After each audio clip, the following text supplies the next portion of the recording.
இங்கே பாருங்கள் evening snacks ஒன்று செஞ்சு காட்ட போகிறேன். இங்கே பாருங்கள் வேக வச்ச மக்காச்சோளம் ஒரு கப்பு, வேக வச்சு மக்காச்சோளம் ஒரு கப்பு எடுத்துக்கோங்க.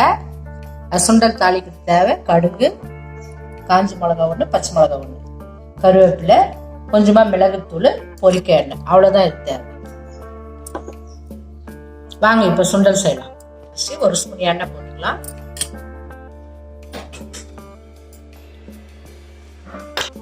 கடுகு போட்டு எண்ணெய் காஞ்சிச்சு, கடுகு போட்டுக்கலாம்.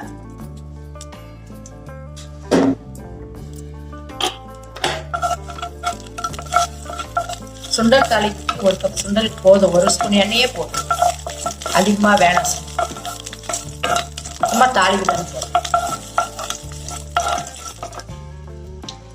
வெங்காயம் கொஞ்சம் போட்டு பொடியா நறுக்கிற வெங்காயம் கொஞ்சம் போட்டுக்கலாம். ஒரு சிலர் வெங்காயம் விரும்புவாங்க இல்லையா சுண்டலுக்கு, அதுக்காக தான் போடுறோம்.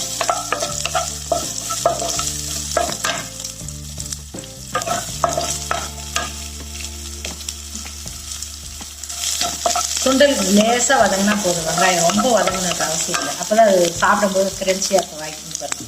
அடுத்து கருவேப்பிலையும் பச்சை மிளகாயும் சேர்த்து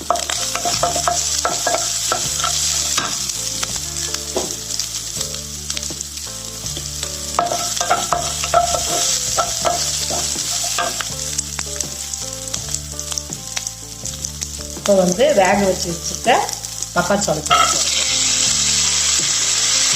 நாளைக்கு உப்பு, ஏன்னா நம்ம உப்பு போடாமல் தான் வேக வச்சுக்கணும். நான் உப்பு போட்டு வேக வச்சோம்னா அது ரப்பர் மாதிரி ஆகிடும், அதுக்காக உப்பு போடாமல் வேக வச்சு இப்போ தான் உப்பு போடணும். அடுத்து கொஞ்சமாக பெருங்காயம் எடுத்துக்கணும். ஃப்ரெண்ட்ஸ், இந்த மக்காச்சோளத்து சுண்டல் உங்களுக்கு பிடிச்சிருந்ததுன்னா நீங்கள் இன்னைக்கு இதை ட்ரை பண்ணி பார்த்து சாப்பிடுங்க. உங்கள் ஃப்ரெண்ட்ஸுக்கு ஷேர் பண்ணுங்கள். இது குழந்தைக்கு கொடுங்க. நீங்கள் டீ டைம் மக்காச்சோளத்துக்கு இது ஏகப்பட்ட சத்துக்கள் இருக்குது, உங்களுக்கே தெரியுது. எல்லா விதமான ஸ்வீட்ஸு, கார ஐட்டம் எல்லாத்துக்குமே இதனுடைய மாவு, கார்ன்ஃப்ளவர் மாவு யூஸ் பண்ணுறாங்க. இந்த மாதிரி ஃப்ரெஷ்ஷாக நீங்கள் மக்காச்சோளம் வாங்கி இந்த மாதிரி கொடுத்தீங்கன்னா இதில் எல்லா விதமான எந்த விதமான சைடு எஃபெக்டும் வராது. பாருங்கள் எவ்வளோ அழகாக இது பாருங்கள். இந்த மாதிரி செஞ்சு கொடுத்தீங்கன்னா குழந்தைங்க சாப்பிடுவாங்க. லேசாக பெப்பர் போட்டுக்கலாம், சீக்கிரம் ஜீரணம் ஆகுன்றதுக்காக லேசாக பெப்பர். மக்காச்சோள சுண்டல் ரெடியாக இருக்காங்க. எவ்வளோ அழகாக இருக்காங்க. ஃப்ரெண்ட்ஸ், இந்த சேனல் நீங்கள் புதுசாக வந்தீங்கன்னா இந்த சேனலுக்கு சப்ஸ்கிரைப் பண்ணுங்கள். உங்கள் லைக்ஸ் எனக்கு சொல்லுங்கள், உங்கள் கமெண்ட்ஸ் என்னன்னு சொல்லுங்கள். சுண்டல் ரெடியாக இருக்குது, கலக்கியாச்சு. இப்போ வேறு ஒரு பவுலில் இது மாற்றிக்கலாம்.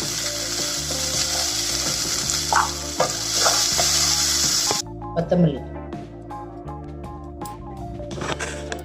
சுவையான மக்காச்சோள சுண்டல் ரெடி.